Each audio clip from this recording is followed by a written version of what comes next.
Light the rug, not the lamp. Light the rug, not the lamp. Hi and welcome to the Ruby Tuesday. My name is Ruben, and this is my review for Netflix's original comedy special, Dave Chappelle's Sticks and Stones. Now, it wouldn't have even occurred to me to review a comedy special on Netflix. There are loads of them. I think I've only ever reviewed one. But two reviewers I look up to most, Jeremy Jahns has reviewed this.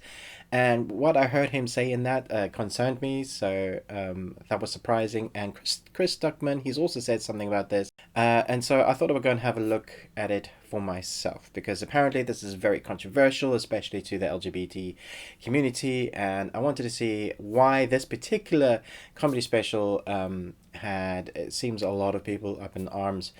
And I have to say, comedy is very subjective, so you either like it or you don't. If you are very easily offended, you should not watch this. I thought what Dave Chappelle did in his comedy special was good.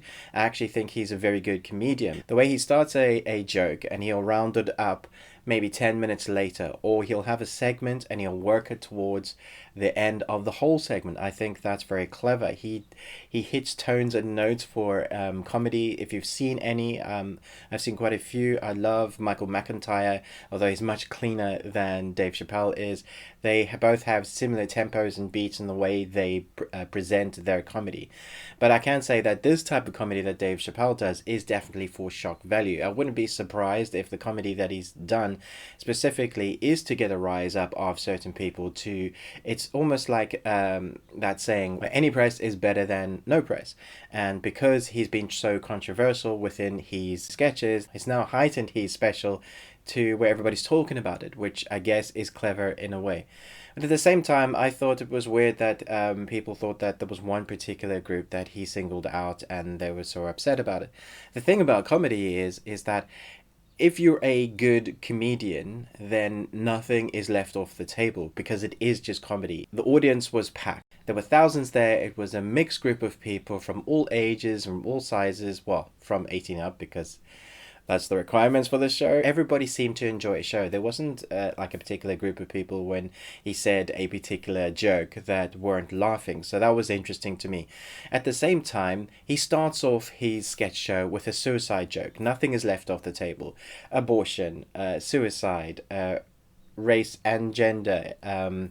He doesn't not go for anybody. But if you watch, which I thought was probably the most interesting bit about his sketch hour, if you watch at the end of like the main bit, they go into questions and stuff afterwards, and he talks about a particular transgender person who was sat in the audience for one of his sketch shows and went to multiple of his shows and was laughing probably the most loudest at the transgender jokes.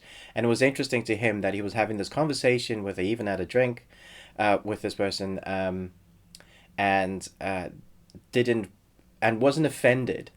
And I thought that's very interesting. If you are offended easily, then you shouldn't watch this because it is shock value comedy. Even while I was watching, I had my hand over my mouth a lot of times because I was like, wow, that is really dark. That is really out there. There's stuff that I wouldn't say, but he is a comedian. This is his job, and I think he's good at what he does. I don't necessarily think that I would do that in a comedy show because that's not the type of comedy I would go for. It's not the type of stuff I normally watch. My stuff is normally cleaner because I like Michael McIntyre. I think he's fantastic. But if you come and watch live comedy sketch shows here in Britain and you watch people like Ricky Gervais or a number of any, just go to a local pub where somebody's doing a comedy sketch show, you will see that those same topics are all up for grabs. If you're sitting within the first 3 rows, you are up for grabs. That has always been the rule. As long as the comedian, I think the general rule of thumb is, as long as the comedian isn't biased towards a particular person or a group that isn't always targeting them, that it looks like they're like, you know, they hate that person, then it's everything's fair game. And within this special, I thought the way he presented it, the way he did it, he knew sometimes when he pushed the lines. He was talking about stuff with Michael Jackson and R. Kelly. There was nothing left off the table, but it's funny because it's real. and you can relate to it. Most of the show, even though they were kind of jokes in it, was social commentary, and I think that's the big thing. He's reflecting back at us about what's going on in the world in a comedic way, as in a place where we are at now. It's a weird place that we're in at the moment, where somebody can say something, especially their job, in a comedic way, and really get ridiculed for it. Reminds me of James Gunn when he said some really racy jokes on Twitter 10 years ago, and then Disney fired him, and then they rehired him. It's a very strange place where social media can dictate what happens in the real world. So that's my ramble on that. I don't think I'll do many reviews for comedian specials, because they're very hard to review, because they're very, very, very subjective. But I thought I would just say a few words because I thought it was an interesting one that's happening now. So thanks so much for watching my kind of review and talk about this comedy special. Let me know what you thought about it if you've seen it. But most of all, until next time, remember, live long and Tuesday.